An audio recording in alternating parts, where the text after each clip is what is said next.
नमस्कार। आज का विषय है रेबीज या अलर्क रोग। क्या होता है रेबीज? रेबीज एक विषाणु जनित बीमारी होती है जो कि आरएबीवी विषाणु के संक्रमण के कारण फैलता है। रेबीज का संक्रमण कैसे होता है? रेबीज के विषाणु आरएबीवी का संक्रमण चमगादड़ के काटने से या कुत्ते काटने से हो सकता है। इसके अतिरिक्त गर्म रक्त वाले जानवरों, मूल रूप से स्तनधारियों के लार में रेबीज विषाणु जमा हो जाता है। रेबीज का संक्रमण चमगादड़ और कुत्ते के अतिरिक्त लोमड़ी, बिल्ली और रैकून से भी हो सकता है। जब इन जानवरों की लार के संपर्क में हमारे शरीर का कोई हिस्सा आता है और वह शरीर के अंदर प्रवेश करता है तो रेबीज होने की संभावना बढ़ जाती है। बच्चों में रेबीज होने की संभावना वयस्कों की तुलना में अधिक होता है। रेबीज से हमारा शरीर कैसे प्रभावित होता है? रेबीज का विषाणु हमारे शरीर में धीरे धीरे संक्रमित घाव से मस्तिष्क तक पहुंचता है।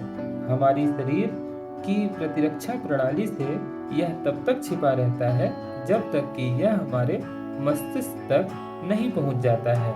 यह संक्रमित घाव से मस्तिष्क तक कई चरणों से होकर गुजरता है, जैसे कि पहला इंक्यूबेशन चरण। रेबीज कई दिनों से लेकर कई हफ्तों तक शरीर में रहने के बाद मस्तिष्क तक पहुंचता है, पर यदि इंक्यूबेशन के दौरान ही इलाज करा लिया जाए तो रेबीज शरीर में नहीं फैलता है। दूसरा, प्रोड्रोमल चरण। इसमें रेबीज विषाणु शरीर की तंत्रिका कोशिकाओं से होता हुआ मस्तिष्क तक पहुंचता है और जब विषाणु तंत्रिका तंत्र में प्रवेश करता है तो उसे ही प्रोड्रोमल चरण कहते हैं। और तंत्रिका क्षति के कारण जहां पर जानवर ने काटा है उस घाव पर झुंझुनाहट, दर्द या शून्यता का एहसास होता है। इस चरण पर पहुंचने के बाद कोई इसका प्रभावी इलाज नहीं किया जा सकता है।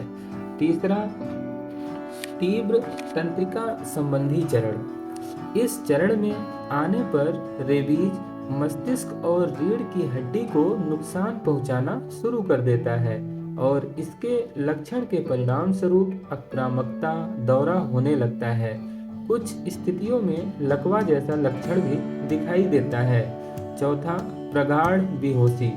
इस स्थिति में कई लोग कोमा में चले जाते हैं या उनकी मृत्यु हो जाती है। रेबीज के लक्षण। रेबीज के लक्षण उसके संक्रमण के चरण के आधार पर भिन्न भिन्न दिखाई दे सकता है, जैसे कि पहला, इंक्यूबेशन चरण। इस चरण में सामान्य रूप से कोई लक्षण दिखाई नहीं देता है। दूसरा, प्रोड्रोमल चरण। इस चरण में बुखार, थकान, काटने के घाव में जलन, खुजली, झुंझुनाहट, दर्द या शून्यता का महसूस होना, खांसी, गला खराब होना, मांसपेशियों में दर्द, उल्टी और दस्त का होना जैसा लक्षण दिखाई देता है। तीसरा, तीव्र तंत्रिका संबंधी लक्षण।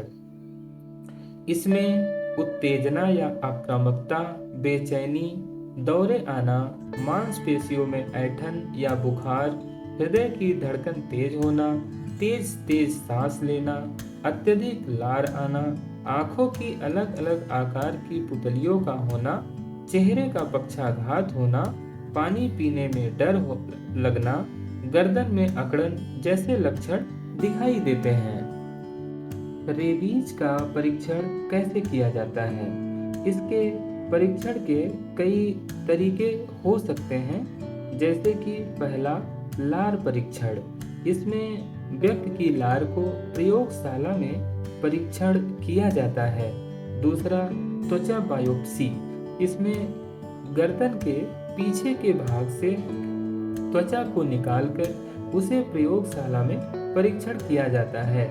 मस्तिष्क मेरु द्रव परीक्षण या लंबर पंक्चर। इसमें पीठ के निचले हिस्से से मस्तिष्क मेरुद्रव, जिसे CSF कहा जाता है, लिया जाता है और प्रयोगशाला में परीक्षण किया जाता है। चौथा, रक्त परीक्षण। इसमें शरीर से रक्त निकालकर प्रयोगशाला में परीक्षण किया जाता है। पांचवा, MRI। इसमें मस्तिष्क की तस्वीरों के द्वारा रेबीज के लक्षणों का पता लगाया जाता है, इत्यादि। रेबीज से बचाव।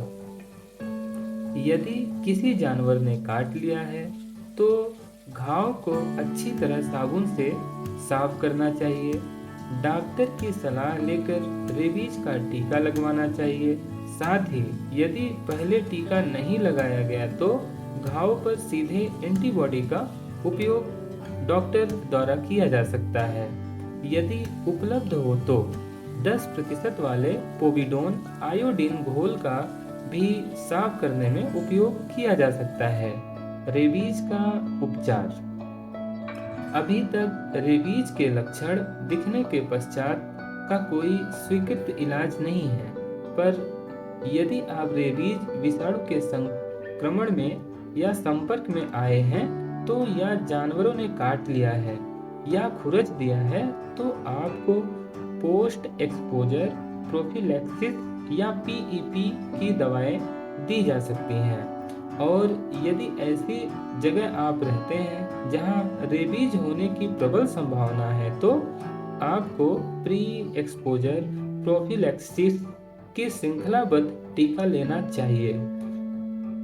इसके अतिरिक्त रेबीज का टीका दिया जाता है और इसके अलावा ह्यूमन रेबीज इम्यून ग्लोब्यूलिन का इंजेक्शन भी दिया जाता है यदि जानवर ने आपको काटा है तो।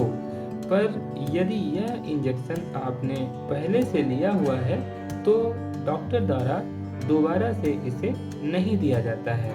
तो यह था रेबीज बीमारी के बारे में या संक्रमण के बारे में। नमस्कार।